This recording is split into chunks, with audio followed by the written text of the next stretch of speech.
Welcome to the Wildly Optimized Wellness Podcast. I am your host, Toréa Rodriguez, and I'm joined by the lovely co-host, Evie Toréa. Both of us are functional diagnostic nutrition practitioners, and we love working with women from all over the world through our virtual programs, helping women not only feel better, but actually achieve that vibrant, no-holds-barred version of themselves they've been missing for a long time. And how we actually get there? Well, that is what this show is all about. Now, please keep in mind that this podcast is created for educational purposes only and should never be used as a replacement for medical diagnosis or treatment. And if you like what you hear today, we would love for you to hit that follow button, leave a review in Apple Podcast, share with your friends, and keep coming back for more. Let's start today's adventure, shall we?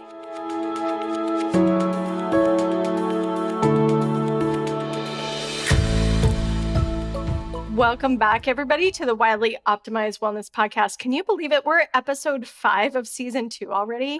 I hear podcasters say this all the time, like how fast time flies. And I was just like, yeah, but it doesn't really fly that fast for me as a listener. But man, as a podcaster, the amount of work that you do, it flies by. It's pretty amazing. Yeah, you constantly have to be like working ahead. You do. And I'm totally giggling because Evie and I have had conversations about scheduling the podcast and that kind of thing. And literally, we cannot keep track of like what month we are operating in when we're having those conversations. So yeah, it feels a little time warp-ish, but yeah. So today we were going to talk about this concept of the outdoors and nature being a place of respite.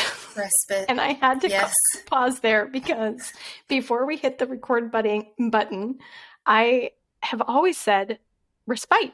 And Evie's like, how do we really pronounce that? Because I always say respite. But yes, Evie gets the gold star today for knowing how to pronounce the word, which is awesome. But I think the only reason is because I am familiar with respite care, like for like people who are sick or ill or the elderly. So that just made me think, well, respite care. So that's why I thought that don't give me that much credit.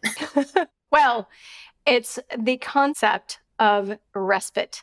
And really, for me, what that means is, being able to find a place of calm, being able to calm down my racing mind or calm down my nervous system. Nature has a way of doing this. And we've talked about forest bathing culture in Japan. We've talked about the sense of presence that you can have when you're in the outdoors. We talked about that with our friend Mac. There's all sorts of ways that this can happen, but it's been really fascinating to me to really pay attention to when I am in the outdoors and when I am in nature, how different my body feels and whether or not I'm feeling a state of calm or a state of stress. And it's such a difference. I think when you start to learn what those differences feel like, it's much more noticeable when you are in those different situations. Yeah, it's a lot more noticeable, especially if you start to think about and be present with how you're feeling in that moment. And I think a lot of times we kind of just react to our life and think about the things that need to get done and the laundry that needs to be folded and all of those things. And we can spend a lot of time there, but we miss out on being present in the present moment. That's why there's this whole other practice called mindfulness, right? Exactly. Is to be mindful of where we are in that moment. And I think nature is one of those areas that does that. We see a lot of evidence in even the technology that we have these days. So for example, Evie and I both have an Oura ring that tracks biometrics, that kind of thing. But part of their feature in their apps are these soundscapes, right? And there's soundscapes with bubbling brooks, and there's soundscapes with birds and waves, and all of those sounds and those frequencies that we get from nature have a way at modulating our nervous system. Right. And this is why outdoor spaces can be such a respite or a place of calm, for example. Yeah, definitely. I've definitely learned to appreciate the outdoors as a place of respite for me compared to when I was younger or, even just earlier in my adult years. And it's interesting when you do like if I do have a day where I spend most of it outside, let's say it's a weekend and it's really nice weather, so I'm going to take as much time as I can to be outside, tying it into what you said about the aura ring, like that will reflect. I will usually have much better sleep that night compared to if I had stayed inside and was working at my computer all day. I mean, it happens hands almost down. every single time. Yes, 100% agree that you can see it in the metrics that we're tracking with something like the aura ring. Yeah. Yeah. One thing that I absolutely love, you and I both know this acquaintance, but you will share your morning walks on your Instagram stories, right? And oftentimes when you are recording those, you're outside and there are birds around you. Well, we have a mutual acquaintance that is a bird lover and she's identifying these birds, right? But there definitely are studies that the bird song is one of those triggers to help us feel a sense of calm. And that, you know, certain types of birds or just listening to piped in bird sounds is one way to do it. If you can't get into nature for whatever reason, I highly encourage that you do get out and try and identify the birds that are in your neighborhood. But now I'm kind of going a little bit geeky on the bird identification area. But those are the kinds of things that we can do even when we're in a city environment, because we still get those sounds. We still get that effect of nature on the nervous system.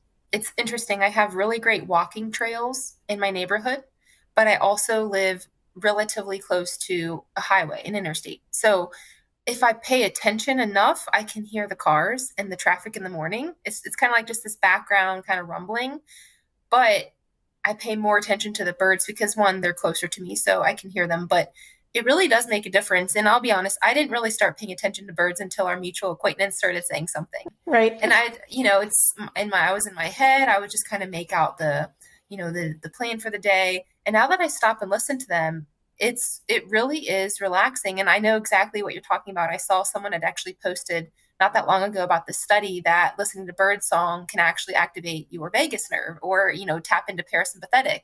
Yeah. And so I thought that was so interesting. And I believe it now that I'm paying more attention to it. And I think there's this sense of like hope for the day of like, these little guys are out there and they're singing and they're chirping. And it just is a good way to get recentered and almost like humbled with where your thoughts are and what's going on in the day. And just reminding yourself to kind of be present in that moment because there's other things bigger than your own agenda happening out in the world. And I think that humility can be very grounding. Absolutely. And for those who don't know what the vagus nerve is, I'm just going to back us up a few seconds and talk a little bit about the vagus nerve. So the vagus nerve is a primary brain communication nerve that goes from the brain down through the center of our body. It's connected to all of our internal organs. It's connected to our gut. It's connected to a lot of different things. And this particular nerve can get out of sorts, right? It can get imbalanced. It can start sending the wrong kinds of signals. And so there's a lot of studies and a lot of people looking at how can we stimulate the vagus nerve in various different ways, either through electrical stimulation. There's like electrical stimulation devices that kind of runs along the like jugular in that area of your neck, right? So there's these stim devices that you can literally implant to stimulate the vagus nerve. There's some other sound devices now that can stimulate using sound waves to do that, where you can feel the sound waves, not just hear the sound waves. So there's a lot of different ways to stimulate the vagus nerve, which we know now is closely tied to both the sympathetic and the parasympathetic nervous system. But what we want to activate is that parasympathetic nervous system. And you bet I have been in various different scenes, if you will, in nature, like just being on a shore next to strong crashing waves, like that really gives me that sense that you were talking about of just like, wow, this is a whole like experience being a human on this planet with these waves that if I were to go swim in them would knock me over completely. But, just having that like sensation of not only the sound of it, but feeling the vibration as the water pounds on the sand. Like it's just a really intense feeling. And I love that about nature because it kind of puts a lot of things into perspective. It does. And it's a good reminder that, maybe what we're fretting over or maybe what we're overwhelmed by isn't really that big of a deal in the grand scheme of things. It might feel like a gigantic thing in this moment, but when you get out in nature, you're easily reminded that, things don't have to be this hard and simplicity is beautiful. And I think we fall away from that so often. We do fall away from that. I think we get so inundated with all of the details of our everyday life that it's really easy to miss those things when we are outside. Like I have definitely done a morning walk and I have missed the whole thing. Yeah. Right? I'm thinking about the dog running off. I'm thinking about the things that I need to do that day. I'm thinking about the laundry that I haven't folded in 2 weeks that's sitting on the bed. I'm thinking, about all of those things, or I might be worried about something that's coming up that day. And I can do that whole walk.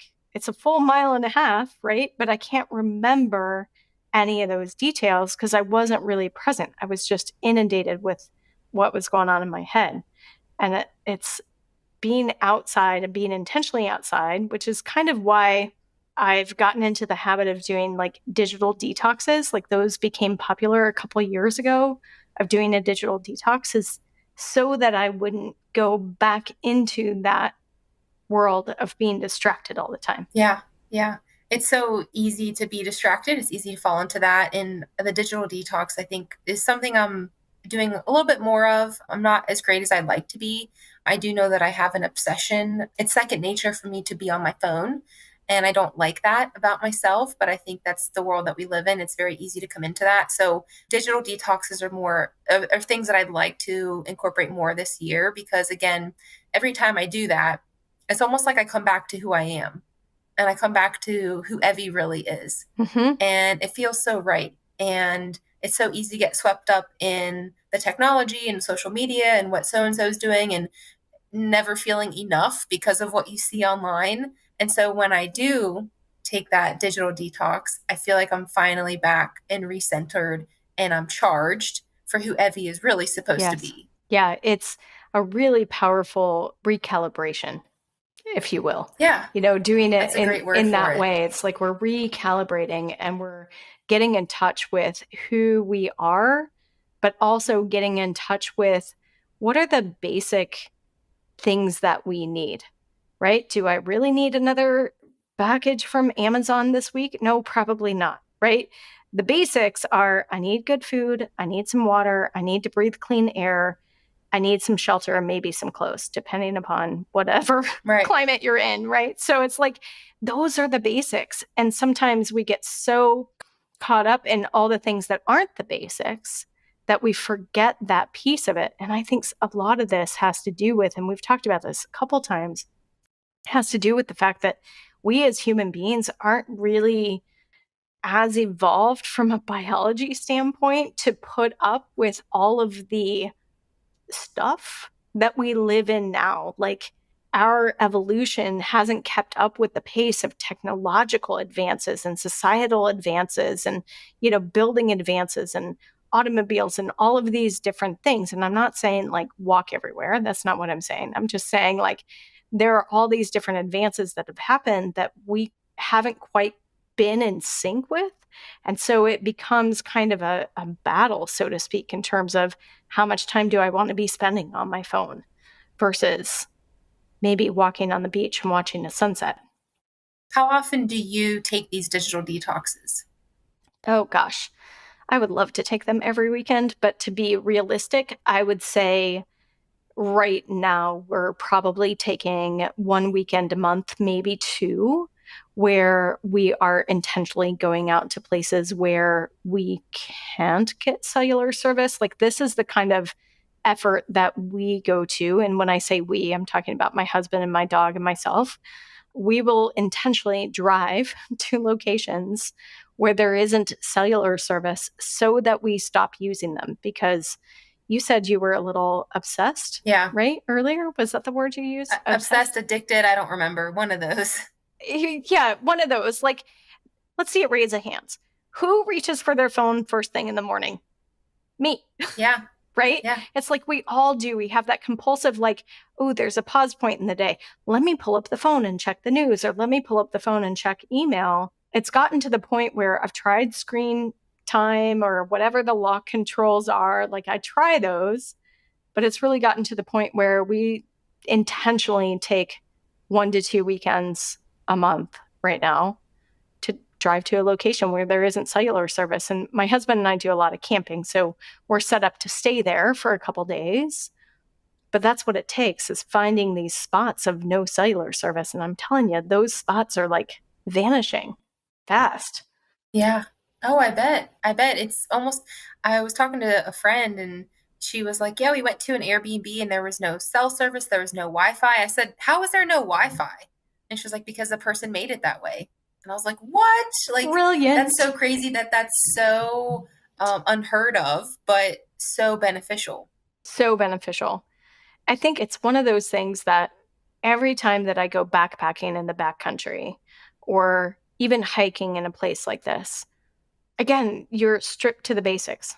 You are focusing on what it's going to take to get yourself and your backpack to camp. Next thing is setting up your shelter, right? So, got to set up the tent. And then the very next thing is, okay, what's for dinner? Like, you got to cook dinner. And after that, you've got some relaxation time, but it isn't spent binging Netflix or HBO Max or, any of this stuff. It's not spent on a device. It's literally spent probably talking to the people that you are with in camp. But if you're by yourself, it's spent listening to the birds and listening to the bats fly and all the things that are happening around you. And we get reconnected to nature in a way that is just so beautiful. Mm-hmm. Yeah, it's a wonderful experience. I would love to do it more.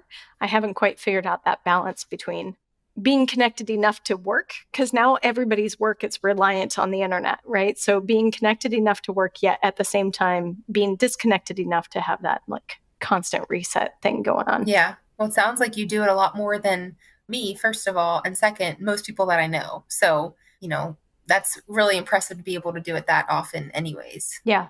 Have you done a digital detox? I'm curious about whether or not you've done one.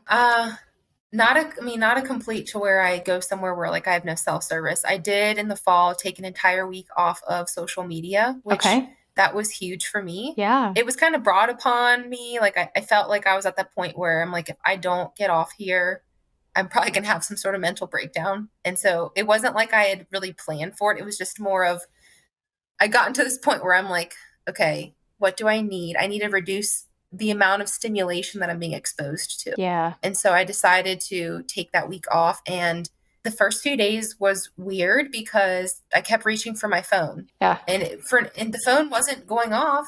I had no notifications, but I just kept reaching for it because it's such a habit. Mm-hmm. And so that was really strange. But I started to feel like funny enough, isn't this funny how it works? I was like, I have so much time. I actually have time to do the stuff that I want to do. Yeah. And I'm not pressed for time, or I'm not thinking like, oh, there aren't enough hours in the day. And not to say like people who don't spend their time on social media aren't allowed to feel that way. But I started to feel like I really do have the time. I'm just not using it properly because I'm spending a lot of time on social media. So I've gotten a lot better at structuring that. And I have time blocks throughout the day that I stick to fairly well that have made me feel like I'm not so tied to my phone, or I'm not so tied to technology. So I haven't done a complete digital detox in the way that you're speaking, but the social media, I think if I had to pick one thing to make it easier, do like a weekend off, it would totally be that first thing. Like email, I'm actually pretty good. I don't check that often on the weekends anyways, but social media is like, as soon as I have a second, my phone is in my hand. And so I'm trying to be really good about that. And even in the evenings of shutting it down. And even if I do get a notification, that's fine. One thing that a friend of mine said that has stuck with me is the phone is a convenience for you, not for other people. And I really like that because, it's like, it's convenient for me to have a phone because I can reach other people. I can call people when I need them or text them or whatever. It doesn't mean that like I'm 100% available all the time, right? Our accessibility is not the same as our availability. So just because I am accessible through phone, through text, through email, through Facebook, whatever, it doesn't mean that I'm available. Right. And so that's the thing that I've thought of too. And so I love it. The more we're talking about this, the more I'm like, all right, I think I need to do another respite here soon. Yeah, exactly. And I love that we're kind of branching into that boundaries piece of it, because I think of all the clients you and I work with, one of these things that can be so difficult for them is constantly being available for other people, right? We're in this culture now of like, well, I'm just going to instant message you. And I might do it in 5 different ways, because now we've got 5 different ways to instant message and tweet and all this stuff, right? And so we feel like we have to respond all the time, especially when those things come with sounds that train us like Pavlov dogs of like, oh, that's the new mail. So, oh my God, this happened to me this morning on the walk. I kid you not. I was on the walk with my husband and my dog, and the new mail sound came in. And the way that I have my mail set up is that new mail sound only happens when it's somebody who is, put on my starred important list, right?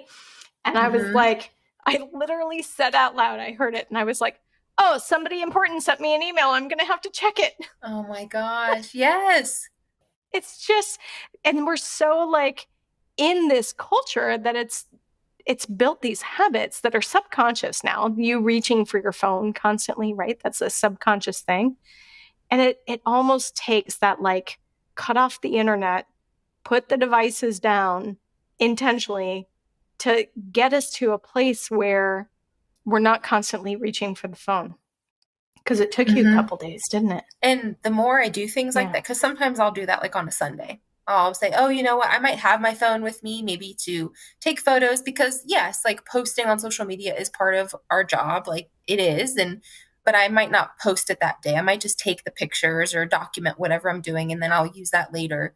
So I'm doing better at that. And in terms of when I do that, and then when I also take, respite out in nature, I have that moment where I'm like, why don't I do this more often? Like, this is silly that I don't prioritize this. Yeah. And so it's funny how like, it's almost like our body is like, this is what we're meant to do. Like, why aren't you doing this? This is what health is. And so I'm always reminded of that. And it makes me laugh because it always feels so right to do in the moment. But it's easy to like snap back out of it and get back into work mode. Right? Like last summer, I went to Greece and I was there for 2 weeks, and I worked here or there, not really much. And I felt my best, and I was really happy and joyful. And I felt like a lot of things physically and mentally were moving in the right direction. And I know that that's not necessarily ideal. Like I can't just pick up and do that any time of the year and like, oh, I'm just going to like fly off. But not all of us are independently wealthy and, can be hanging out on a boat all the time. Right. Yeah, totally. Right. So I get back though, and it's like immediately I jump back into my old routines. Yeah. And my body was like, wait, what are you doing? What? No, like, didn't you like, we like this. Why are you doing that? And so it's just always funny to me at how quick I can adapt in that way. But again, I do think that we're adaptable. And I guess good news is that it is easy to, I think, take that respite and enjoy it. And I'm just hoping that it's not so quick for me to come back into like the hustle grind mode when I do come back into basically civilization again. I think it's interesting that you're talking about coming back into civilization again, because something that happens to me is the opposite. So I experience it on both sides. So going out there, because I've done it a lot now I can shift faster. But, the first time that I did it, and it was like a 4-day backpacking trip or whatever. And granted, I used to backpack before we had these smartphones, before the internet, right? But it doesn't stick. But the first few hours or the first day, I'm like you. I'm like reaching for the phone. I'm not sure what to do with myself when I've got a pause point, those kinds of things. But then I get really soothed and used to kind of the new like routine. Like sometimes if you go to places like Mexico or Costa Rica or, these different cultures that have a different routine that are a little bit more laid back, oftentimes they'll say things like, oh, you're on Mexico time or you're on Costa Rica time, right? It's kind of that feeling, like I get into it. And then we come back. And when we come back, where we live, we physically have to cross the greater San Francisco Bay Area to get to where we live. And there's no way around it. We have to cross it. And I literally have these moments of like, there's too much concrete.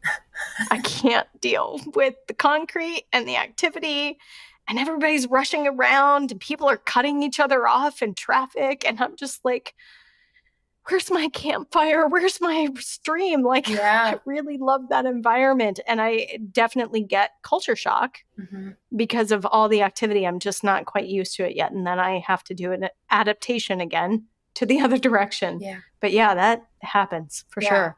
I know. And I'm hoping that maybe the more frequently I can do a nature respite, the harder it is for me to come back into it, right? I think it's just because I don't do it so frequently. So my body's like, okay, back to what we know and what we're so used to. Yeah, it's super quick now. So, but I do know that you and your husband took a trip to a state park recently. Yes. And you were in kind of that environment. Was it internet free or not internet free? It was, so cell service was really spotty. Good. And they did have Wi-Fi. Yeah. Bad. They had Wi-Fi. No to Wi-Fi, but okay. Yep. Yeah. Yes. We did connect to Wi-Fi for like, basically, let's map out how to get to where we want to go, right? Like, let's at least get that before we leave, because we don't know if the cell service will be good while we're actually driving to this place we've never been to before. So even though we did have Wi-Fi, we didn't really use it that often. Like, there was an evening where we were both kind of hanging on our phones and just kind of catching up on stuff and like thinking ahead for when we get back home the next day. But it's not like it took away from our trip. And I remember first of all, we woke up, which we've talked about circadian rhythm in season 1, but we woke up with the sunrise naturally, right? Love it. We didn't set any alarms. We woke up and we woke up rested with the sunrise. So we're awake, we're watching the sun come up and we're drinking coffee and we're, on the porch. And I found myself like, well, now, like, what do we do? Like, what happens in the day when you don't have to rush off to work? Yeah. Coffee. Like, what do you do with yourself? And that was so sad that I felt that way, but it was wonderful. And it was such a good reminder of not wasting time doing things that just make you busy. Like, that busyness about our culture really drives me nuts. I think it makes sense to be busy. I think there's a difference though between being busy and busyness. And I find myself getting swept up in the busyness of life versus just being busy with my responsibilities. And so it was a good reminder of like, yes, you have things you need to get done, but you don't need to create any more busyness for yourself, because then you're going to feel overwhelmed. Then you're going to be stressed out, and then you're just going to complain about it. So it was a really good reminder, having that much time in the day to say, shoot, how much of my time am I filling up because I feel like I need to be busy? And so when we came back, I really did this kind of audit on what my day looks like, what my week looks like. And I was like, I just don't want it to be the way that it was before, because that's not working for me. Yeah. So I thought about when we were in the cabin, we had all this time. I could have fit in like 4 things in that 2-hour block that we had where we didn't have anything planned. And it's like, why do these things feel like they take longer or there's more of them to do? And I think it's because I just allow them to come onto my plate. Yeah. So I had this realization of like, you have to trim the fat. You have to be really careful and diligent with what you allow into your life and what you allow on your to-do list, because clearly the time is there. You're just not using it properly.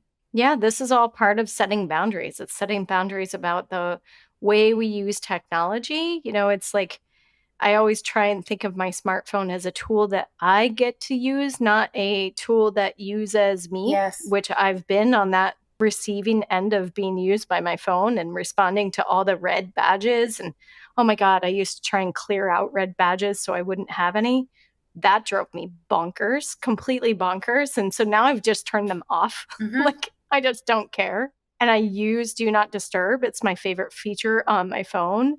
I shut it off into airplane mode when I'm done for the day. Like, people can text me all night long for all I care. I am setting the boundary that I am getting a good night's sleep. So I am shutting off my phone, those kinds of things. And so setting up those boundaries is super important, and creating space for ourselves. Because I think that's kind of what this outdoor respite idea is that we're creating space to be a human. Yeah. We're called human beings, not human doings. Yeah, absolutely. And when we create that space for us to be, whether it's fully out in nature without any internet or cell service, and you're like 150 miles from the nearest gas station. Like, it doesn't have to be that extreme. That's my point. Like, we could easily do this in a park. Yeah. We could just walk ourselves to a park, shut off the phone, and give ourselves 30 minutes to just be. That's an interesting place, because when you first start, you get to your end of your cup of coffee and you're like, well, now what? Yep. Right? I know. And it takes a little while. It takes a little adjustment to be in that space. And I think for some people it's scary because, you know, stuff comes up. We start thinking about stuff. Yeah. Right? Stuff comes up that you typically can push down with your busyness. Mm-hmm. So it's a little bit like, ooh, I don't want to deal with that. So I'm just going to, yeah, sure, I'll go ahead and take the kids there. And it's like, sure. Are you avoiding something? Yeah, exactly. I think, you know, one of the things about this respite idea and the fact that it is such a way to regulate our nervous system, and it's so powerful. Like, it's hard for you and I to put this into words in this conversation, how powerful it actually is. Mm-hmm. But this is one of the drivers, but this is why I wanted so badly to start doing wilderness retreats, is to literally get people into this kind of situation so that they can experience what this is like. And it's not a scary experience. It's actually a very relieving experience. It's almost like we get to release a lot of stress when we do it. Mm-hmm. And that's what I crave. That's why I'm like constantly, you know, planning out the next like weekend trip, is so that I can just get some space to just not have to be in that like always on all the time mode that we are when we're working. So yeah, I know. I would encourage people to just, like you said, give it 30 minutes, maybe even 10, if that's all you think you have, right? I mean, you might learn that you have more time, but if that's all it's going to be, it's just get into the habit. And maybe, as dumb as it sounds, put it in your calendar, right? We're talking about getting away from your technology, but maybe you do put that in your calendar of, I'm going to go at least sit outside on the bench, and I'm not going to have any music on. I'm not going to have my phone with me, whatever, right? Like, maybe that's how it starts for you. And that might just be what gets you to get a taste for what we're talking about. Because like Toréa said, it's really hard to describe. It's very much a feeling and like a inner peace that you feel. And then you start to crave it too. Oh, yeah.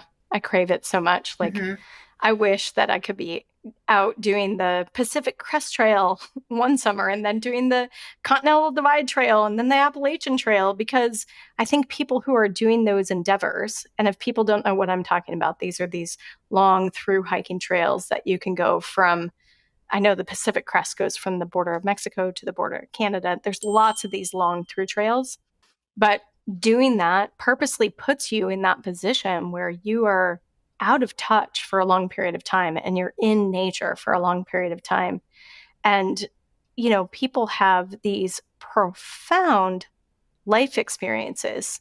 It's just like that book that Cheryl Strayed wrote called Wild, where it was recounting her experience being on the Pacific Crest Trail. And it was such a life transforming event for her that she ended up writing a book. It got turned into a movie. Reese Witherspoon plays it. So if you haven't seen it, go grab it off of Netflix or whatever and watch it, because that's the kind of stuff that we're talking about, is that it can be super transforming. Yes. Yeah. So absolutely. I mean, if anything, schedule time to be the sloth. Right. Exactly. I was telling Toréa about, speaking of Netflix, there is this new, I guess, docuseries, and it is about the national parks all over the world. And I'm only in episode 1, but it was fascinating enough that I was like, I have to tell Toréa. But there's this little, snip where they start talking about sloths, and I can't remember where they were, maybe West Africa. I'm not sure. So don't quote me on that. But the sloths, are just amazing creatures in the first place. And they just hang out a lot, which is why I said be the sloth. Like, they hang from the branch, and that's what they do. That's it. And they said it takes them a month to digest a leaf. Isn't that crazy? Their metabolism is that slow. Yeah. Yes. They do not do much. No. So they, first of all, fun fact, they also turn green. So it was raining. This blows my mind. And these things turned green. Their like fur turned green. And then they go inside and they see that there's all these other like organisms and there's these other like creatures that live inside their fur. Right? And so they're talking about the importance of the sloth and how it's like really sustaining the environment because it has all these other things living in there. There's a bunch of like fungi living in there and how those fungi have been found to be anti-cancer, antiviral. And I'm like, they're talking about adaptogens. Yes, they are. So it was amazing for me to see that and to hear that and like actually know what they're talking about. And I'm like, just say the word adaptogens. Like we know what you're talking about.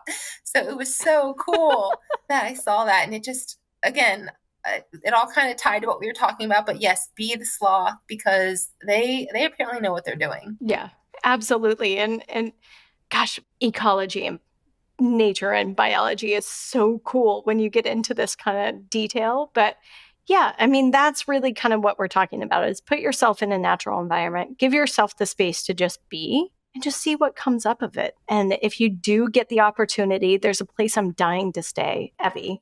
This is one of the things that I want to try. There's a place called the Getaway House, and I'll put the link in the show notes. But the Getaway House are these tiny cabins that are all over the lower 48 states, I think, so far in the United States. And they are specifically placed in places where there's no internet and no Wi-Fi. And they literally are just a perfect getaway in nature. And you can rent them for a weekend or a week or whatever.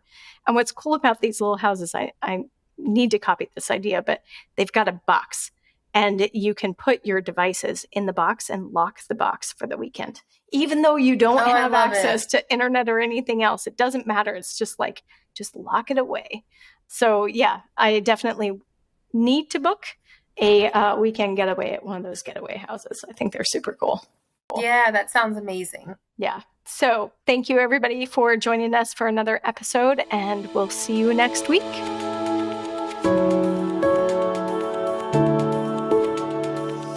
Hey, thanks for joining us for this episode of the Wildly Optimized Wellness Podcast. If you are ready to dig deeper into your health, stop playing the whack-a-symptom game, start testing to get better guidance, you can find more about Toréa at torearodriguez.com, and you can find Evie at holisticallyrestored.com. Want a peek into what it's like to work with us?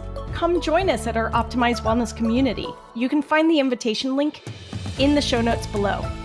And if you have a question for the show, you can submit your question under the podcast section of torearodriguez.com.